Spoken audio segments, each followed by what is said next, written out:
We're going to work on the twin knit that is part of the short rows for a heel.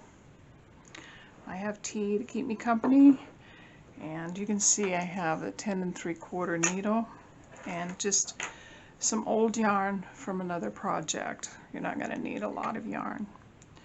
First thing I'm going to have you do is go ahead and cast on 10 stitches. And I don't care how you cast them on. This is not a sweater, so it doesn't have to be stretchy. It's just practice. So I don't care how you cast on. My students have several ways they can cast on. The newest class only has been taught one, but casting on is just your preference for this project. So I have 4, 5, 6, 7, 2, 4, 6, 7, 8, 9, and 10.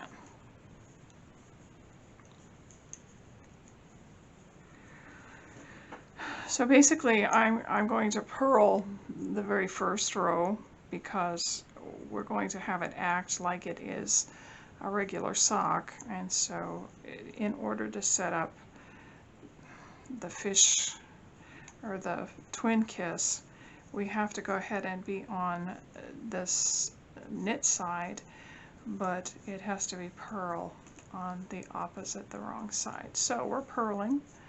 Get this purled through, and when we are finished, we're going to go ahead and turn, and you can see we have a nice setup row. The first row we want to purl and leave the last 2 stitches on the needle, so let's go ahead and do that.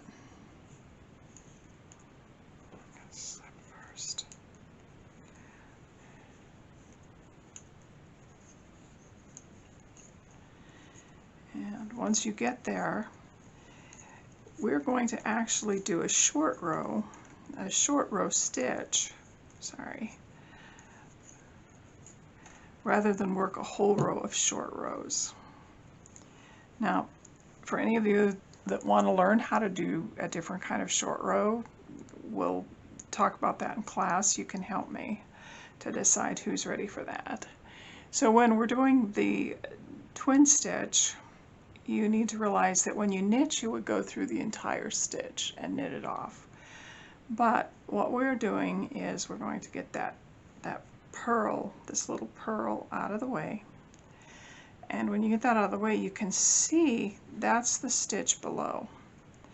So I want you to keep your thumb on these 2 stitches on your left hand needle, pick up that stitch beneath and put it on top of your left hand needle.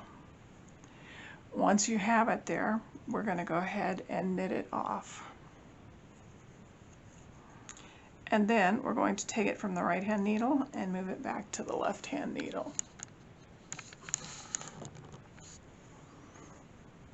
So I'm going to go ahead and stop this, and I want you to purl the entire back side, the wrong side, and then we'll get together and we'll knit the other side. See you in a bit.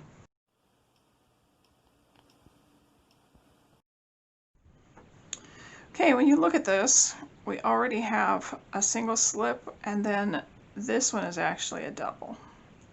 So we're going to go ahead and knit to 1 stitch before that last double.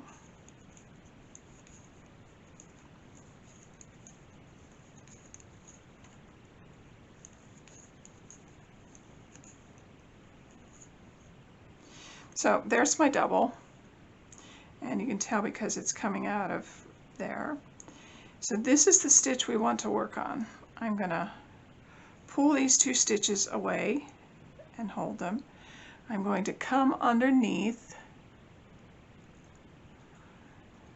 the stitch before and lay it on top of my left hand needle And then I'm going to go ahead and knit that and then move it back. And again, let's go ahead and purl.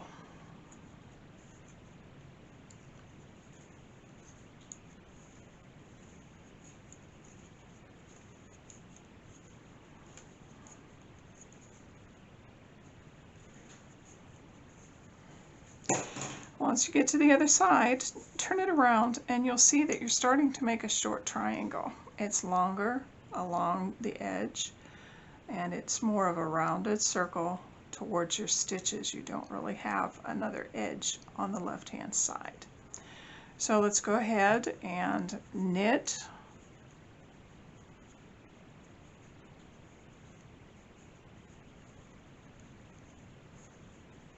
to one stitch before the first twin stitch. And you can see this one shows up a little better than the first one we did. This is a twin stitch. It's 2 threads coming out of the below stitch below it.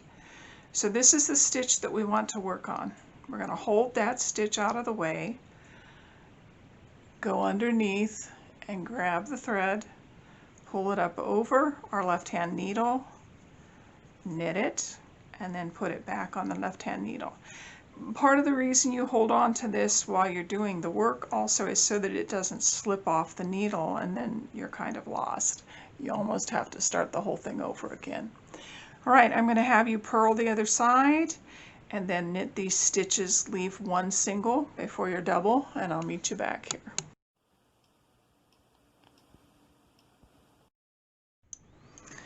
Okay, so we have our twin stitches and we have our single stitch.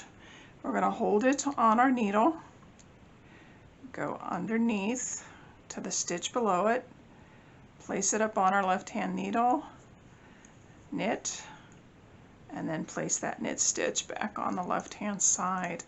And you're starting to get, let's see, 1, 2, 3, 4 double stitches.